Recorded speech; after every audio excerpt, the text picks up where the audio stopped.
So, Mortal Kombat 1 just dropped Combat Pack Season 2 as part of the Chaos Reigns expansion, and it features the single most random lineup of guest fighters we've ever seen. We've got a pair of Lego Bionicles, Conan O'Brien, some random dude in a mask, police brutality in human form, and what a black guy would look like if he was powered solely on monster energy. But I'm going to save the rest of the cast for another day, because in this video I wanted to focus on the T-1000 and why it makes absolutely no sense for him to be in Mortal Kombat 1. Now don't get me wrong, this isn't some hit piece against T-1000 being in Mortal Kombat. In fact, I'm absolutely stoked for him to be in the game. Terminator 2 Judgment Day, in my opinion, is one of the greatest sci-fi films ever made. Not only did it beat the curse of sequelitis, it surpassed it. And the T-1000 is super iconic for anyone who grew up with 90s action films.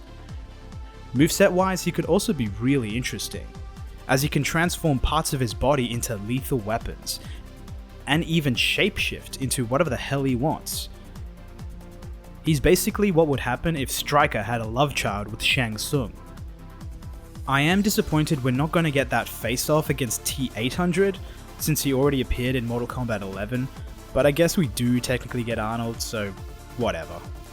But there's a huge problem, an oversight that I simply cannot ignore, as a fan of both Terminator and Mortal Kombat. Feel free to correct me if I'm wrong in the comments, but isn't the T-1000 canonically pure liquid metal? How do you perform a fatality on liquid metal? Do they just so happen to have large vats of liquid nitrogen in Outworld? This dude technically doesn't have a body, let alone a traditional bone structure. How would X-rays even work against him? As you can see on this channel, we talk about the real issues here.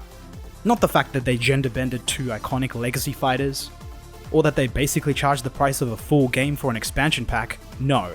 I'm mad that now I have to suspend my disbelief whenever Melina or Baraka casually consumes pure liquid metal like it's nothing.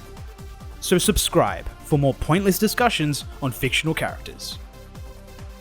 In all seriousness though, of all the guest fighters we've had in Mortal Kombat so far, this may be the most just go with it characters we've ever gotten. I mean, the entire premise of the movie he featured in was around the fact that he was basically unstoppable, unless exposed to extreme temperatures. I mean, Sub-Zero and Liu Kang would be just fine, but what the hell is Johnny Cage gonna do against him?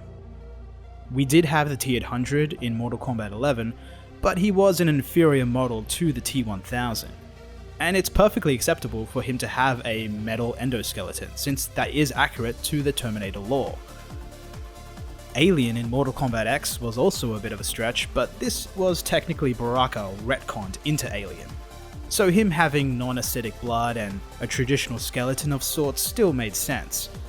T-1000 is literally Silver Jello Man, so I'm not really sure how they would make him work from an anatomical point of view, but I don't know, if you got any ideas let me know in the comments. One of the more interesting aspects to his inclusion is that this is probably the closest we'll ever get to a playable version of the fan-made ninja Chrome. Chrome was born as a result of a manufacturing misprint of a smoke figurine that made him a metallic silver as opposed to the usual grey. A photo of this figurine began circling the internet and, as it always does, led to fan theories of a silver ninja with the ability to manipulate liquid metal, by the name of Chrome. NetherRealm Studios even acknowledged this by including a Chrome profile background in Mortal Kombat X, unlocked by beating the April Fool's Tower.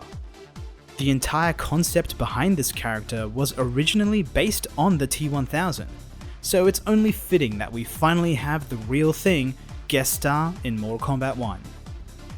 All they need to do now is charge a ridiculous amount of money for a Chrome skin on top of him and we're set. What are your thoughts on Combat Pack Season 2 and the T-1000? And are you a fan of the other characters that have been revealed? Let me know in the comments below, and whether you want me to talk about the other DLC fighters in the future. I know it's been a fairly polarizing topic, so I imagine it should make for some interesting discussion. But that's it from me.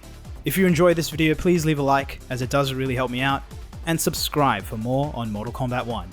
Take care, and I'll see you in the next one.